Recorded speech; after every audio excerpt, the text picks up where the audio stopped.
Student learner YouTube চ্যানেলে তোমাদের সকলকে স্বাগত জানাই। আজ আমাদের আলোচ্য বিষয় চতুর্থ শ্রেণীর পরিবেশ ও বিজ্ঞান বিষয়ের সেকেন্ড সামেটিভ এক্সাম অর্থাৎ দ্বিতীয় পর্যায়ক্রমিক মূল্যায়নের একটা উত্তর সহ নমুনা প্রশ্নপত্র নিয়ে। ফুল মার্কস তোমাদের থাকবে 20, সময় থাকবে 40 মিনিট। প্রশ্নপত্রটা তোমাদের সেট নাম্বার 8। সরাসরি স্ক্রিনে তোমরা উত্তর সহ নমুনা প্রশ্নপত্রটা দেখতে পাচ্ছ। 1. সঠিক উত্তরটি নির্বাচন করো। হাফগণিত 4 = 2। ক. গাছের খাবার তৈরি করার সময় অক্সিজেন না কার্বন ডাইঅক্সাইড গ্যাস তৈরি হয়? সঠিক উত্তর হবে অক্সিজেন। খ. রেড পান্ডা দেখা যায় দার্জিলিং না মধ্যপ্রদেশে? সঠিক উত্তর হবে দার্জিলিং। গ.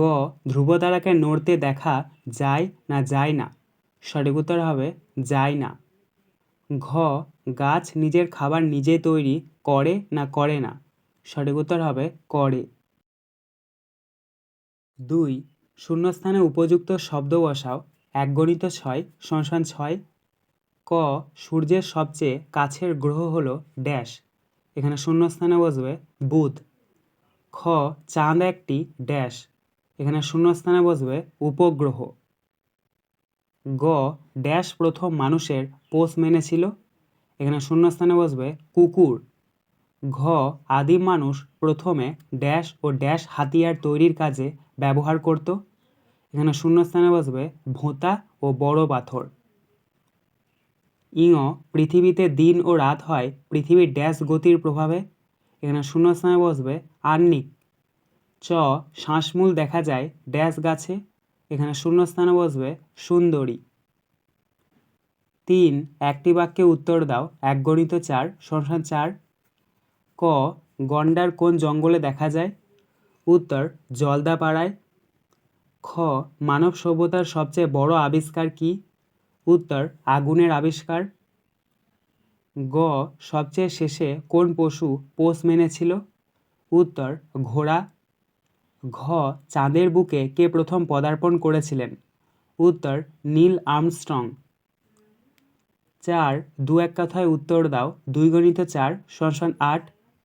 ক. আদিম মানুষ প্রকৃতিতে আগুনের উৎস হিসেবে কি কি দেখেছিল? তারা প্রথম কিভাবে আগুন জ্বালালো? উত্তর ঝড়ের সময় গাছের শুকনো ডালে ঘষা লেগে বনের শুকনো পাতায় আগুন জ্বলতে দেখেছে, বা মেঘের বিদ্যুৎ ছিটকে এসে বনের শুকনো পাতায় আগুন লেগে যায়। এছাড়া আগ্নেয়গিরির অগ্নুৎপাতের কারণে বনে আগুন জ্বলে ওঠে। তারা চকমকি জাতীয় পাথরের ঠোকাঠুকিতে প্রথম আগুন জ্বালাতে শেখে। খ. সৌরজগৎ কাকে বলে? সূর্যের গ্রহগুলির নাম লেখো। উত্তর সূর্যকে কেন্দ্র করে অনেক গ্রহ, নক্ষত্র, উপগ্রহ, ধূমকেতু, উল্কা প্রভৃতি জ্যোতিষ্ক অনবরত ঘুরে চলেছে। সূর্যসহ এদের সকলকে নিয়েই হলো সৌরজগৎ। সূর্যের গ্রহগুলির নাম বুধ, শুক্র, পৃথিবী, মঙ্গল, বৃহস্পতি, শনি, ইউরেনাস ও নেপচুন। গ. উৎস অনুযায়ী নদী কয় প্রকার ও কি কি? 2টি করে উদাহরণ দাও। উত্তর উৎস অনুযায়ী নদী 2 প্রকার, যথা 1 নম্বর হচ্ছে নিত্যবহ নদী। এটার উদাহরণটা লিখবে গঙ্গা, তিস্তা। 2 নম্বর হচ্ছে অনিত্যবহ নদী। এটার উদাহরণটা লিখবে লুনি, অজয়। ঘ. চিত্রসহ জলচক্র এঁকে ব্যাখ্যা করো। উত্তর সূর্যের তাপে পুকুর, নদী, সমুদ্রের জল বাষ্প হয়ে ওপরে উঠে যায়। ওপরে উঠে ঠান্ডা হয়ে মেঘে পরিণত হয়। মেঘ থেকে বৃষ্টিরূপে জল, পুকুর, নদী, সমুদ্রে ফিরে আসে। সূর্যের তাপে আবার পাহাড়ের মাথায় সঞ্চিত বরফ গলে জল এবং পরে বাষ্প হয়ে ওপরে উঠে যায়। এইভাবে জল কখনো মেঘে, কখনো বৃষ্টি, আবার কখনো বরফরূপে আকাশ আর পৃথিবীর মধ্যে ক্রমাগত ঘুরে চলেছে। একে জলচক্র বলে। তোমরা স্ক্রিনে ছবিটা দেখতে পাচ্ছ। এই ছবিটা তোমরা খুব সুন্দরভাবে এঁকে নেবে। আজকের আলোচনা পর্বটি এখানেই শেষ হলো। আশা করি ভিডিওটি তোমাদের ভালো লেগেছে। যদি ভালো লাগে একটা করে লাইক করে দিও। সবশেষে তোমাদের কাছে একটাই অনুরোধ, যারা এখনও পর্যন্ত আমাদের চ্যানেলটিকে সাবস্ক্রাইব করে উঠতে পারোনি, তারা চ্যানেলটিকে সাবস্ক্রাইব করে পাশে থাকা নোটিফিকেশন বেলকে অল প্রেস করে নিও এই ধরনের নতুন নতুন ভিডিও পাওয়ার জন্য। ধন্যবাদ।